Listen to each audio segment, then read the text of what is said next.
Salut à tous, on se retrouve pour une nouvelle vidéo et il s'agit d'une vidéo sur ma palle pour le challenge Romantasy qui a été créé par Nina Quill. Donc je vous mettrai en barre d'infos le lien de sa vidéo où elle vous explique son challenge. Il se déroule du 15 février au 15 avril. Vous vous doutez qu'au moment où je vous mets en ligne cette vidéo, le mois de février est déjà bien terminé. Mais voilà, j'ai eu envie de me lancer dedans un petit peu tardivement. Du coup, je me suis fait forcément une palle, enfin j'ai essayé de faire une palle qui soit raisonnable pour la lire sur mars et sur avril. On verra bien. Alors après, par rapport à toutes les catégories que proposait Nina, j'en ai pas pris dans toutes parce qu'il y a certains livres que je n'avais tout simplement pas qui rentraient dans une catégorie.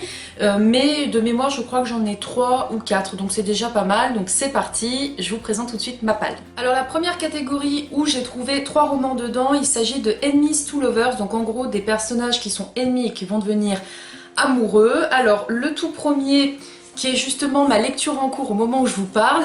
Il s'agit de Histoire éternelle de Liz Braswell, donc c'est de la saga Twisted Tale, aux éditions Hachette Heroes.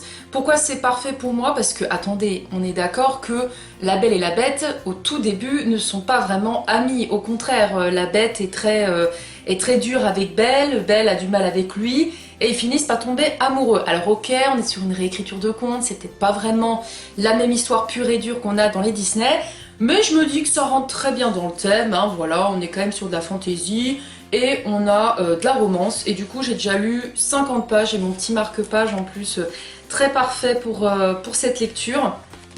Donc affaire à suivre, mais en tout cas, le peu que j'ai lu déjà, j'aime déjà bien. Ensuite, un autre livre qui fait partie d'ailleurs de mes derniers achats aussi, avec Histoire éternelle, et qu'on m'en a parlé en long, en large, en travers, qui fait partie d'ailleurs d'un bon nombre de palles du challenge Romantasy, parce que tout le monde a compris qu'il fallait le mettre dedans au vu de ce que dit Nina. C'est tout simplement Un palais d'épines et de roses de Sarah Gimas aux éditions La Martinière Jeunesse. Donc pour ceux qui ne savent pas, c'est la fameuse saga qu'on intitule À Cotard pour aller plus vite. J'en ai tellement entendu parler en long, en large et en travers. Et alors pour pas m'auto-spoil, je me rappelle plus trop de si on est sur l'histoire de la Belle au bois dormant ou de la Belle et la Bête. Mais il me semble que vu les épines, il me semble que c'est La Belle au bois dormant. Je vais pas vous dire de bêtises, en tout cas je ne sais pas du tout de quoi parle vraiment l'histoire. Je sais juste que c'est un peu quand même sur une réécriture de conte. Je n'ai pas lu le résumé, je ne le lirai pas, mais je sais qu'il rentre dans la catégorie Enemies to Lovers. Et il me fait super envie. Je vais enfin pouvoir découvrir ce roman dont tout le monde parle et il me tarde de le découvrir justement. Et le dernier justement de cette catégorie Enemies to Lovers, que je pense vous allez très peu voir sur les chaînes, puisque déjà le premier tome, très peu de personnes en ont parlé. Il s'agit de Dark Shadows, donc moi c'est le tome de Réminiscence de Lara Parker chez Michel Lafon. Pour ceux qui ne l'auraient pas suivi, j'ai lu le tome 1 de mémoire, c'était l'année dernière. Ça a été un très très gros coup de cœur, j'ai été vraiment transportée dans l'histoire, très émue par le personnage d'Angélique, qui est censé être le personnage méchant, mais qui pour moi ne l'est pas tant que ça. Enfin, elle se comporte de manière pas très bien, ça on est d'accord, mais elle a ses raisons. Et du coup je me dis, non seulement ça me permet de terminer cette saga, mais en plus de continuer quand même cette histoire que j'avais adorée. Donc là, on est quand même sur une histoire surnaturelle, puisqu'il y a dedans des vampires, des sorcières, du vaudou, donc voilà. Mais pourquoi je l'ai mis dans Enemies to Lovers? Parce que Angélique et Barnabas alternent entre de l'amour et de la haine. Un coup ils sont ennemis, un coup ils sont amoureux.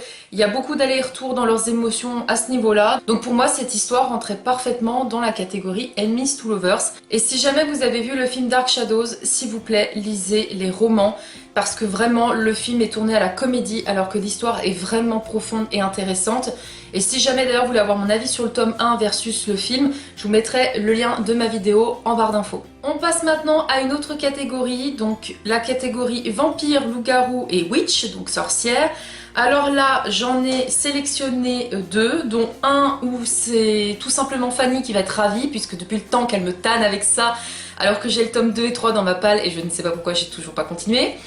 Il s'agit des Étoiles de Nocède, donc le tome 2 Rivalité de Sophie Jomain aux éditions J'ai lu. J'aime vraiment beaucoup ces éditions, je les trouve magnifiques. Ne me demandez pas pourquoi, j'ai lu le tome 1 en 2015.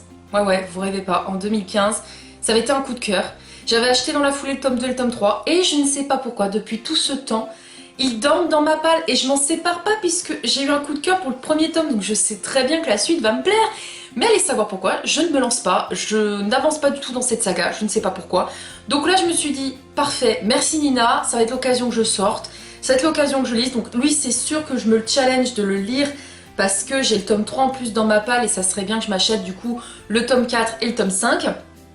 Mais voilà, j'ai pas d'excuses, hein, vous pouvez me taper, hein, j'ai pas d'excuses. En plus voilà, c'est une saga coup de cœur aussi pour Fanny.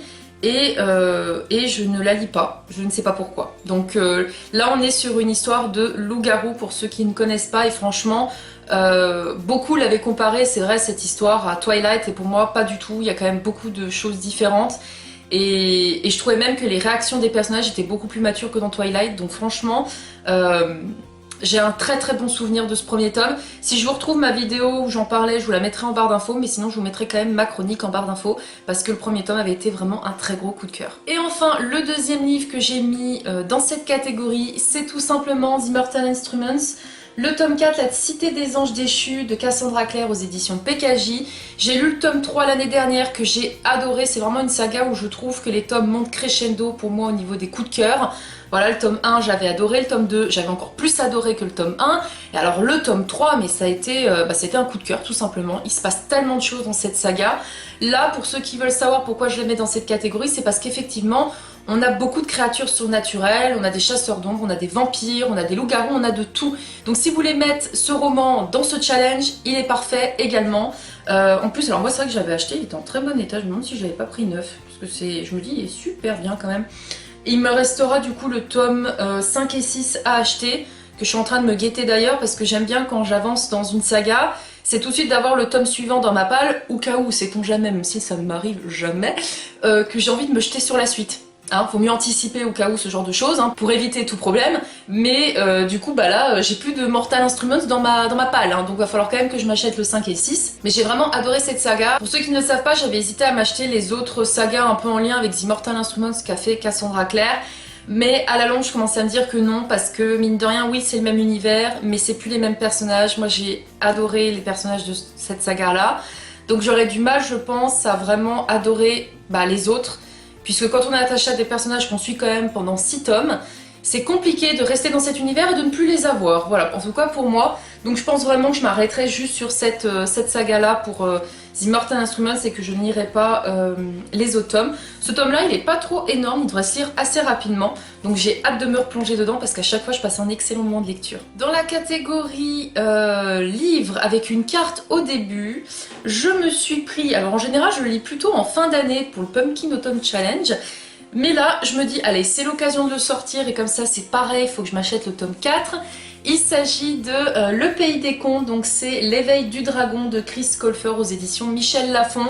On est bien sûr de la fantaisie, hein, avec un monde complètement barré, hein, honnêtement, avec plein de choses qui se passent et des créatures, des fées, des petits nains, plein de choses comme ça. Donc voilà, et là on a bien une carte, donc je respecte la catégorie. Et franchement, voilà, on a des dragons, des sorcières, on a de tout. Et franchement, j'adore cette saga, j'adore cette saga. Le tome 1, j'avais beaucoup aimé. Le tome 2, je crois que ça a été un coup de cœur d'ailleurs. En tout cas, j'ai adoré. On monte dans cette saga aussi crescendo, un peu comme The Immortal Instruments. Et ce que j'aime, c'est qu'on voit les personnages évoluer. Dans le tome 1, c'est des enfants. Dans le tome 2, c'est des pré-ados. Et là, je suis sûre que dans le tome 3, c'est des ados. Et en fait, je suis hyper à la bourre sur cette saga parce que je crois qu'il y a déjà 6 tomes qui sont sortis de mémoire. Donc je suis un petit peu en retard. Et là, ça serait l'occasion de l'avancer. En plus, à chaque fois, quand je me plonge dedans, je passe un excellent moment de lecture.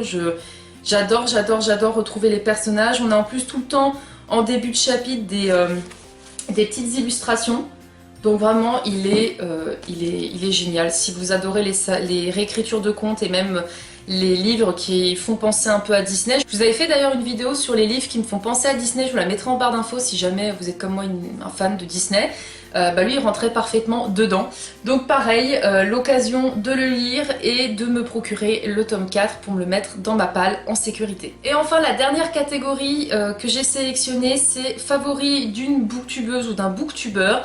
Alors pour faire honneur à Nina, puisque c'est quand même elle qui a créé ce challenge, j'ai sorti de ma palle tout simplement la saga La Confrérie de la Dague Noire et c'est le tome 1, L'Amant Ténébreux de J.R. Ward aux éditions Milady. Alors là, pour vous faire un petit topo, j'ai les 7 premiers tomes dans ma palle. Non, vous ne rêvez pas. C'était à un moment donné où j'étais en vacances, je suis allée dans une librairie, ils étaient d'occasion, les 7 tomes.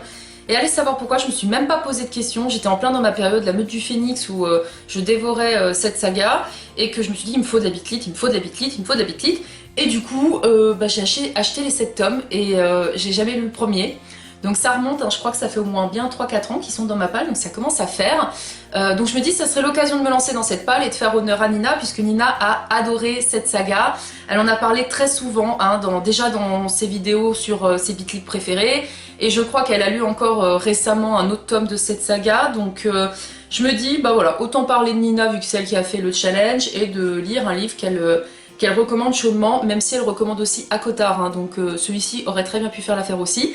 Mais c'est l'occasion de m'en rajouter un dans ma palle, et j'espère que j'arriverai à tout lire d'ici la fin du challenge. Donc voilà, on est sur une bonne petite pile à lire, hein. J'en ai 3, 4, 5, 6... J'ai 7 romans. En moyenne, je lis environ 3 à 4 romans par mois, donc c'est faisable, je verrai bien de toute façon.